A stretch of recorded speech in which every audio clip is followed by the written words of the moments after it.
Bonjour à tous. Donc oui, Virginie Rodier, je suis chef de projet pour la nouvelle politique déchets à la communauté urbaine de Dunkerque. Et donc, je vais vous présenter les différentes solutions qu'on a, nous, mis en place sur notre territoire pour la gestion des déchets verts qu'on a renommés ressources vertes. Je vais vous dire pourquoi. Donc rapidement, je vous présente le territoire de la communauté urbaine de Dunkerque qui s'étale en fait sur tout le littoral entre la frontière belge et la limite du département du Nord, avec en tout 17 communes, à peu près 200 000 habitants sur 90 000 foyers, ça, en gros.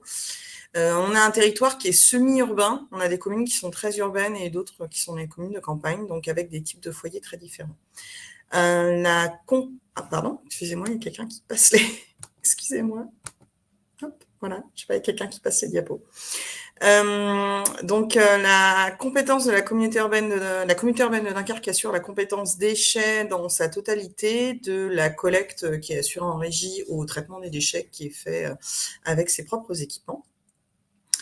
Et notamment donc les déchets verts, pour lequel, lors de la définition de notre tout dernier programme local de prévention des déchets ménagers et assimilés, on a dédié une action rien que pour les ressources vertes, avec pour objectif donc d'éviter la production de déchets végétaux et d'encourager une gestion de proximité. Donc, on est principalement sur un développement, un encouragement des démarches de compostage et des pratiques d'éco-jardinage. Sachant que sur notre territoire, on a estimé lors de ce PLPDMA une production par habitant et par an de 58 kg de végétaux. Donc, dans les différentes actions qui ont été mises en place, on a déjà depuis plusieurs années la dotation de composteurs pour les particuliers à titre gratuit.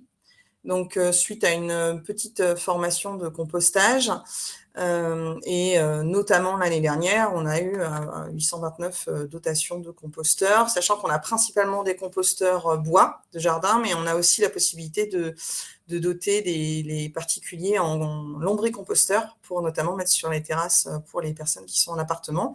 Et il y a aussi des composteurs collectifs qui ont été déployés pour mettre en pied d'immeubles ou dans des établissements publics.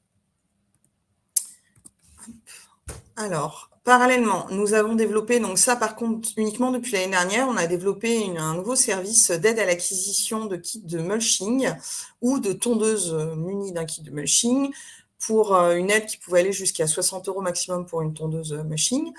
Et cette nouvelle aide à l'acquisition mise en place en juin 2022 a connu un succès pour l'instant assez léger puisque c'était tout nouveau. On a eu 88 aides qui ont été acceptées sur un peu plus d'une centaine de demandes pour un montant total un peu plus de 5 000 €. Donc en 2022, sachant que cette aide a été prolongée en 2023 et qu'elle fait encore... on a encore pas mal de demandes en cours. Parallèlement à ça, on a développé depuis l'année dernière des rendez-vous de broyage à domicile, donc par l'acquisition d'un broyeur, un broyeur thermique tracté qui a été acheté pour le compte de la communauté urbaine de Dunkerque, qui est utilisé par nos agents de la collecte, qui viennent directement chez les usagers, broyer leurs branches et laisser sur place le broyat. Donc l'objectif étant de transformer ces déchets verts en ressources, de quitter cette image de déchets, de transformer en ressources vertes qui doivent donc rester au jardin. Donc ces rendez-vous de broyage ont été entamés l'année dernière. À partir de l'été dernier, on a eu à peu près une vingtaine de rendez-vous honorés sur le deuxième semestre 2022.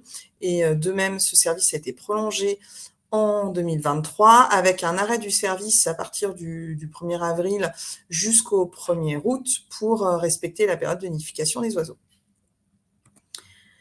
De même, on a un service de collecte sur rendez-vous des tailles de haies, donc pour les usagers qui ne voudraient pas garder le paillage, de faire de paillage chez eux, pour collecter donc les tailles de haies en fagots directement chez l'habitant. Donc c'est aussi un service qui est développé gratuitement, qui est proposé gratuitement une fois par an pour tous les habitants de la communauté urbaine de Dunkerque, comme le broyage cité précédemment, et qui connaît, pour les mêmes raisons, un arrêt entre le 1er avril et le 31 juillet pour respecter la période de nidification des oiseaux. Et là, sur l'année dernière, on a eu une centaine de rendez-vous honorés sur tout le territoire.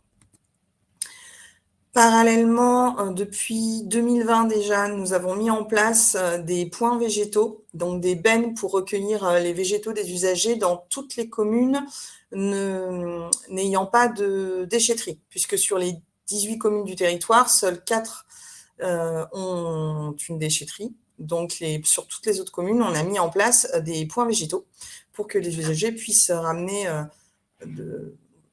on va dire plus près de chez eux, leur taille de branche. Voilà. Et on propose aux communes deux demi-journées de gardiennage avec l'aide d'un ESS qui fait cette prestation. Mais au choix, certaines communes, elles, décidant de gardienner elles-mêmes ou d'ouvrir d'elles-mêmes ces bennes à déchets verts sur leur territoire du lundi au vendredi.